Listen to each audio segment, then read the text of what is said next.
So it took a couple of days, but I have completely caught up with DanDaDan. For the second time, mind you, because I got caught up with DanDaDan when it was around chapter 100, and then I forgot it existed until obviously the anime came out somewhat recently. And so over the last couple of days, I decided to reread the entirety of the manga, and now here I am, 174 chapters into this incredible story. And genuinely, I couldn't have caught up at a better time. See, because while a lot of DanDaDan is somewhat full of nonsense and not necessarily adhering to a linear plot, the Danmata arc and the current Pygmy Princess arc have introduced a couple of very pivotal characters into this story who I believe are going to play absolutely massive roles towards the end of this manga. To no character does that apply more than to Count Saint Germain, a character that was introduced at the end of the Onbuso Man arc, as it was revealed that he was some kind of associate with the Cur, who has since that moment filled a position of mystery and moral gray areas, as he's done net positive things like helping Okarun and Rokaru in the battle against the fairy tale guards, but has also revealed himself in most recent chapters to be vying after the powers of the main characters of this story. And in no chapter has that become more evident than in chapter 174, where it's been revealed in really no uncertain terms that Count Saint Germain is trying to steal Momo's powers. But not only is he just trying to steal Momo's powers, but he's also, for some reason, trying to coerce other people into doing it for him. Now, mind you, all of this is in the wake of Count Saint Germain trying to steal Okarun's powers, and after coercing Unji to go into the fairy tale box to destroy the seal that was holding the fairy tale cards. And thus a very interesting, though kind of perplexing trend is raising with Count Saint Germain. While he has been established as one of, if not the most powerful character in the entirety of the IP, for some reason he seems to need other people to help him in the stealing of mystical powers. And to me, that doesn't make a whole lot of sense, but I believe the events of chapter 174 are going to help us answer exactly what is going on with Count Saint Germain. And we might find with the answering that question whether or not Count Saint Germain is going to be our final antagonist of DanDaDan. So it can't necessarily be understated just how important this chapter of DanDaDan is. So with no further ado, let's get directly into chapter 174 of DanDaDan Explained. But before we get to explaining anything, guys, please, for me, like the video, subscribe to the page, and hit that noti bell. But before we get into all that, say we got to talk about our favorite recurring sponsor to the page, BetterHelp. Listen, while this job might seem like a lot of fun, it is uniquely stressful. I now currently manage 4 YouTube channels, which is a lot, but it's something I did to myself. And I did it because I love the game, and I love making as much free content as I can for you guys. However, unfortunately, I definitely have some difficulties pumping out as much content as I do, especially if it's not doing well. See, when things don't do well, I begin to attach my self-worth to my own success, and I enter this downward spiral until eventually I get another dopamine hit of a successful video. However, fortunately, this is where BetterHelp has come into play for me. See, because with the help of BetterHelp and the licensed therapist that I've been connected to, I found ways to positively reinforce my mental health. All things that have nothing to do with work, like appreciation of the house I live in, the girlfriend I have, the dogs I have. And that's all because that's exactly what BetterHelp was designed to do, connect you with a licensed therapist. Usually in less than 48 hours. All you have to do is fill out a questionnaire, telling BetterHelp about what you're struggling with and what kind of therapist you're looking for. And because of the questionnaire, whatever licensed therapist you're connected with is going to have experience dealing with people with problems like yours. However, if you feel as though the fit isn't great, you can always switch therapists at no extra costs and no extra hassle. And staying in touch with whatever therapist you choose is as easy as it gets. Whether it's messaging, phone calls, or video calls, any way you want to stay connected with your therapist, you can. So what are you waiting for? Allow for BetterHelp to connect you with a therapist tailored exactly to your needs, all from the comfort of your home. So go to betterhelp.com/weebcommander, click the link in my description, or use code WeebCommander at checkout to enjoy a special discount during your first month of BetterHelp. We all struggle. It's about time we start working on it. So, before we get into answering these long lingering questions about Count Saint Germain, we should probably cover what happened in chapter 174. The more we understand the context of what happened in this chapter, the better we can use that context to apply to greater lingering questions. So, chapter 174 starts off exactly where chapter 173 left off. That is to say, with the baddest school nurse of all time staring down Gigi. Now, for those of you who don't remember who Queen Sensei is, my god, can't say I blame you. Queen Sensei is the high school nurse of the high school that the Okarun gang goes goes to. She's introduced all the way back in chapter 25 of the manga, and we haven't seen her since. Her name's Jo, J-O-O, and she was introduced after Momo, Ira, and Okarun battled against Nessie in their high school. A fight that saw all of them end up in their underwear eventually, so when the empty space eventually dissipated, they all just ended up in a hallway in their underwear soaking wet. And so Jo, or Queen Sensei, as the school nurse and basically the key caretaker of all of these children, took these three kids into their office and asked whether or not this was a symptom of them being bullied, them ending up in their underwear in a hallway soaking wet. And that's the last time we saw her, literally years ago. But as it currently stands, Queen Sensei is defending Kyuki, who just so happens to be, as it currently stands, the main antagonist of the Pygmy Princess arc. Now, Kyuki is using Queen Sensei as a guard because Queen Sensei stands up against all bullies in the high school. And because of this, Sakata, who was following after Kyuki, using a flying part of his nano skin, got clocked in the face at the end of chapter 173 by Queen Sensei's baton. And thus this chapter opens with Momo wondering why Queen Sensei is even in the empty space to begin with, which makes Momo begin to worry that Queen Sensei may be the enemy. Koyuki then begins in a lying tirade, trying to swing Queen Sensei to her side, telling Queen Sensei that it was them, they're the ones who hit me, referring to Gigi, Mini Momo, and Sakata. She then tries to shift the narrative of what happened, saying that Gigi and the rest of them attacked her unprovoked. Now Gigi, who's not exactly great with his words, is absolutely startled and blown away by this accusation, and thus he begs Queen Sensei for one moment. And it's at this point that I realized that Gigi was wearing an Uzumaki t-shirt, and that made me smile. Now Queen Sensei, who really has no reason to not believe Koyuki at this point, says this is unforgivable. Whoever did it, step forward. Now mind you, at this point she's already clocked Sakata in the face, but you know, somebody else step forward. Now, Queen Sensei goes on for saying that the school may not have a zero tolerance policy for bullying, but she absolutely does. Now, to this point, the Gigi turns to Koyuki and says, but she's the one who assaulted us first. To which Koyuki retorts by saying, no, it was them. I don't even know who they are. Now, Queen Sensei takes Koyuki's side here because she can't believe that Koyuki would attack somebody as big and strong as Gigi out of the blue. But Gigi tries to let her know that it wasn't actually he who was attacked, but instead Momo. But Queen can't see Momo. Even those who are spiritually attuned can't necessarily see Momo with a high level of regularity, either because she's too small or because you need to be attuned to seeing fairies to be able to see Momo. But because Gigi is now reversed on what he was previously saying that Kyuki didn't actually attack him, but rather somebody else, somebody the Queen Sensei can't see, she tells him that he's speaking nonsense. Now, to this point, that Gigi begins to panic as he realizes that he's no good at an argument and that he needs Momo's help. But Momo reassures him that he's a good person, and therefore, so long as he speaks with conviction, he should be fine. Now, to this point, that Vamala, who has her suit entirely on, mind you, steps in as a mini Godzilla and says what Gigi's trying to say is that she didn't try to hit him, she tried to attack Momo. But naturally, considering the fact that Vamala is dressed up as a mini Godzilla, which she had to do to enact the empty space for her and Gigi, Queen Sensei is more taken aback by her getup than what she said. But Queen still says, all right, well then who was the person who was attacked? And it's at this point that Momo crawls out of Gigi's shirt, saying it was me, damn it, can't you see me? If Ira was here, she'd be able to tell the story straight. Because mind you, Vamala and Gigi weren't in the room when Momo was attacked. But Queen Sensei can't see Momo, and thus it's up to Gigi to stand up for her. And thus Gigi says, a woman precious to me was attacked, and I won't forgive who attacked her. So there's something that I would like to ask that girl, referring to Kyuki. And it's at this point that Gigi asks her, why would you do that? Now, Kyuki once again says they're all lying and tells Queen Sensei that they all ganged up on her and attacked her at once. And thus Kyuki begs Queen Sensei to punish them all immediately. Listen, I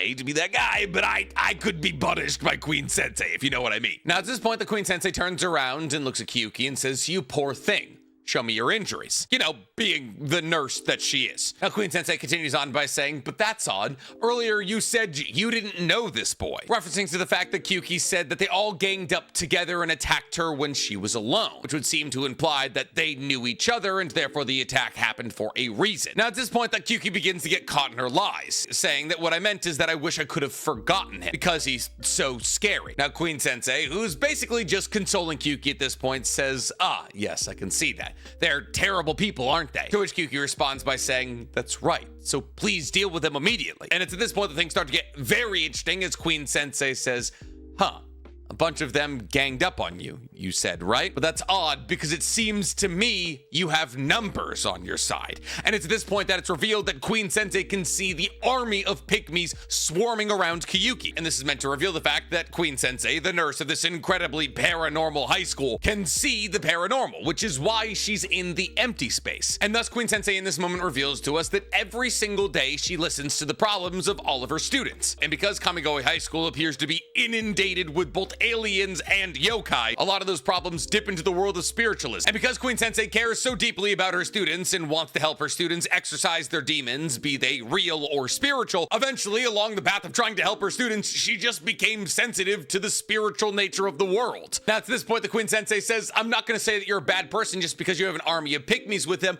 I always listen to people's stories A to Z. Queen Sensei's a really good person. And if she sticks around, I genuinely think she's going to give Psycho, for the fandom, a run for her money. Queen Sensei continues on by saying, and what's more, you're not making sense. Try being honest with me. I won't get angry. If something is troubling you, I'm here to listen. And at this point, the Kyuki reveals to Queen Sensei that she did actually attack Momo. And Kyuki begins to cry, and you can see the Queen Sensei is contemplative in how to deal with this. Now Momo, forever the not incredibly emotionally attached person, says, all right, but can we just hear why you attacked me? And it's revealed the Queen Sensei's supposed way to deal with Kyuki lying to her is slapping a child as hard as she can. But considering the fact that Sakura is still pretty much unconscious from getting a baton to the dome, that's not that surprising. Now Vamala and Gigi have to hold Queen Sensei back from what I'm assuming is killing Kyuki, because apparently Queen Sensei hates nothing more than scoundrels who pretend to be weaklings. And in the next panel, we see a cleaned up Kyuki sitting with her army of pygmies in what I assume to be the nurse's office with the rest of the Okarun squad,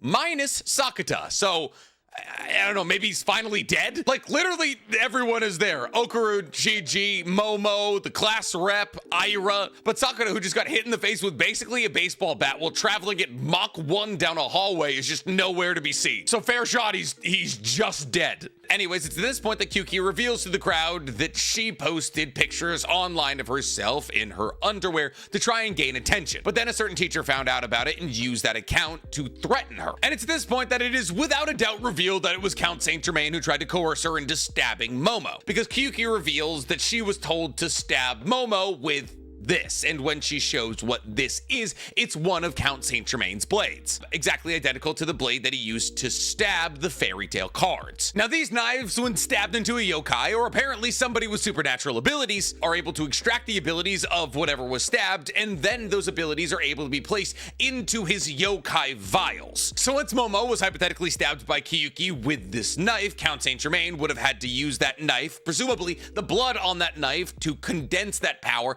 down into a yokai power vial that he wears inside of his jacket. Those power vials are then injected into his katana so he can use those yokai powers whenever he wishes. We know this because in the battle against the fairy tale cards, we saw him inject 3 separate power vials into his katana: Jump Crone, Black Hair Cutter, and Water Tiger. And we know that this knife is the power extraction knife because this is the knife that he used against the fairy tale cards to extract its abilities. Now we as readers understand that it is Count Saint Germain who was coercing Kyuki into stabbing Momo. However, Kyuki and the rest of the squad don't know that, because when Queen Sensei says who was this shithead teacher, Kyuki reveals that she can't even remember. Kyuki reveals that even though she met with them yesterday and today, she has no memory of who the teacher is. Now Ira, naturally suspicious, says there's no way that's true. You're covering for them, right? But Kyuki has no real reason to cover for this mystery teacher, as she reveals that she'd like to be free of them this minute. Now fortunately, however, though, Momo has heard something similar to what Kyuki is talking about right now, because Momo got the rundown from Unjizuma on how he got not only the golden ball, but also into the trunk in the first place. And Unji, while he remembered entering the trunk and why he entered the trunk, he doesn't remember who gave him the golden ball that would allow him to use his yokai powers inside the cursed trunk. He could remember that somebody did give him the golden ball, but he couldn't remember anything about them. And thus Momo comes to the conclusion that it's possible that the same person could be responsible for both of these actions. And thus Ira says, okay, so this person told you to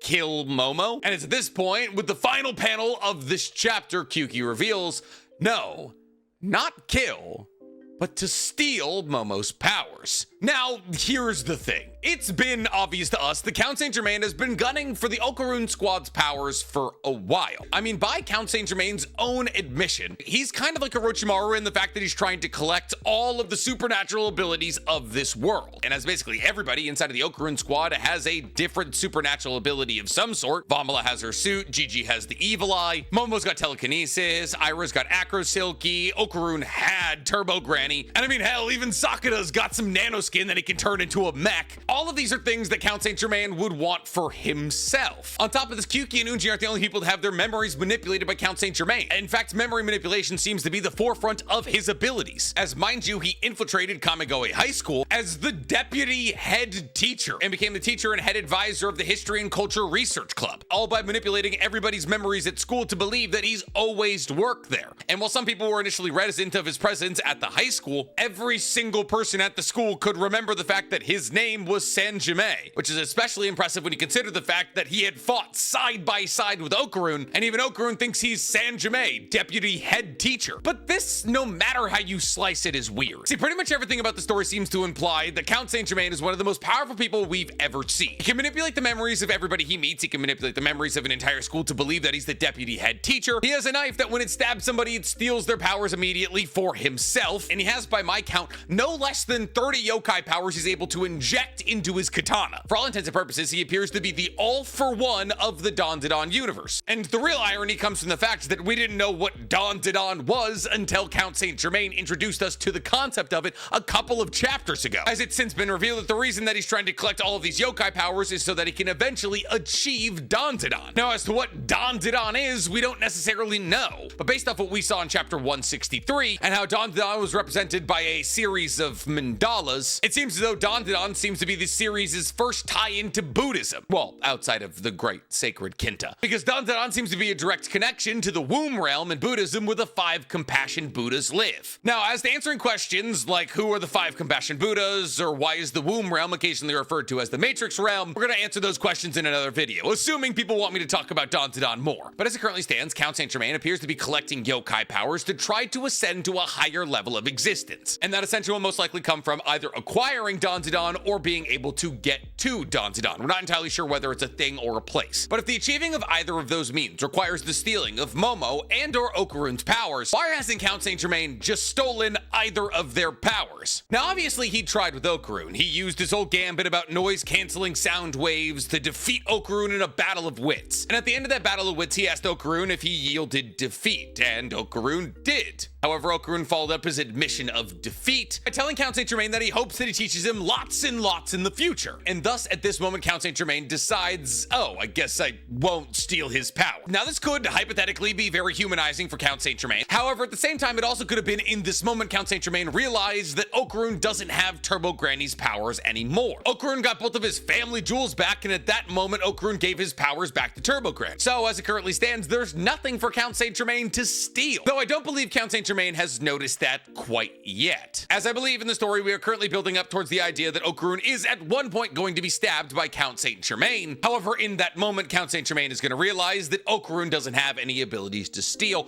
which will put Count Saint Germain in a disadvantageous situation. But if Count Saint Germain was willing to go by himself to go steal Okarun's powers, why wouldn't he do the same for Momo? Why would he entrust pygmy powers to Kyuki to have her go attack Momo out of the blue? I mean, we even see in chapter 169 as Kyuki is walking past a locker that Count Saint Germain is in that locker telling Kyuki about how she's attacking Momo all wrong, about how he gave her these powers and how she needs to have Momo yield in order to steal the powers from Momo. But why go through this headache? If you're willing to defeat Okarun in a battle of wits to stab him with your little scalpel that steals powers, why go through additional steps for Momo? But at the same time, this isn't the first time that Count Saint Germain has taken an incredibly circuitous route to try and steal somebody else's powers. See, because it was Count Saint Germain who gave Unji the golden ball that allowed Unji to use his yokai powers inside of the cursed trunk. But this means that Count Saint Germain had the golden ball. On top of this, Count Saint Germain is way stronger than Unji. So why didn't Count Saint Germain just pop into the cursed trunk himself with the golden ball and use his yokai powers to break the seal on the fairy tale cards? Now you could say, well, because Count Saint Germain made a contract with the fairy tale cards to free the fairy tale cards from its seal in exchange for its yokai powers. And therefore he just had Unji and Kyuki do the hard work for him so that eventually he could just pop up at the right moment to steal some yokai yokai powers. And yeah, that's not the worst idea of all time. There's a possibility that Count Saint Germain is just delegating his tasks out to other people. But this is a being of almost seemingly limitless powers in the DanDaDan universe. Why go through the hassle of making a contract with the fairy tale cards? Why go through the hassle of giving powers to a high schooler that allow her to sew people to other things? And I think the answer for this lies in the fact of what Count Saint Germain is trying to achieve, which is DanDaDan, a place that, mind you, is very seemingly ripped from the Buddhist idea of the womb realm. And central to the womb realm is the center 8-petal hall, something that we see in the center of all the mandalas depicted in DanDaDan. Now, I don't want to get too deep into Buddhism subsections in this video at least, but the center 8-petal hall revolves around one of the most major Buddhas in Buddhism, Vairocana, who in East Asian Buddhism, that is Buddhism predominantly in China, Japan, Korea, and Vietnam, Vairocana is the supreme Buddha body. That is to say that Vairocana is often referred to as the primordial Buddha, the first Buddha, the Buddha whose body is the entire universe. And thus Vairocana is the embodiment of wisdom and purity in East Asian Buddhism. And like we've already touched on, is the center of the 5 compassion Buddhas, who, mind you, all exist in equal rank to each other. So what if one of the caveats of trying to achieve DanDaDan is the fact that it cannot be achieved through violent means? I mean, if you're trying to enter into a space that is actively compared to the womb realm, a place run by the 5 compassion Buddhas, wouldn't it make sense that if you had to steal powers in order to achieve this realm, that those powers would have to be given over to you willingly? On top of that, wouldn't it make sense that you weren't able to enact harm against humans? I mean, Buddhism, as a religion of completely non-violence, obviously wouldn't want anybody coming into the highest realm of their existence if the way that they entered into the highest realm of existence was through violence and stealing. So what if all of these roundabout means to getting all of these powers are a system of the fact that Count Saint Germain needs to keep his hands as clean as possible? This is why he didn't attack Okrun, but instead tried to defeat him through a battle of wits. This is why he himself didn't attack Momo and rather sent another student to do it. Count Saint Germain, in a sense, is trying to achieve Buddhist enlightenment, and because of that, he can't enact violence against humans. But that doesn't necessarily mean that he can't send other humans to enact that violence. And more than anything, as the powers that he's going to use to achieve enlightenment can't be stolen, he needs to have people yield those powers over to him. And then, and only then, will he be able to achieve enough power in a means that's acceptable to those who control DanDaDan to either take control of it or to enter it one day. And I believe this is the best possible way to explain how Count Saint Germain has been operating since his introduction in chapter 120. Because really, to me, this feels like the only logical way to explain why Count Saint Germain just hasn't eviscerated Okrun and the rest of the squad. But I'm curious to hear from you guys. Why do you think Count Saint Germain hasn't attacked Momo? What's going on with DanDaDan? And why didn't Count Saint Germain try to take Okrun's abilities? Tell me in the comments below. And why goes it down there, please, for me. Like this video, subscribe to the page, and hit that noti bell. Listen, I did a poll asking what manga you guys want me to review, and DanDaDan won, so this video better do well.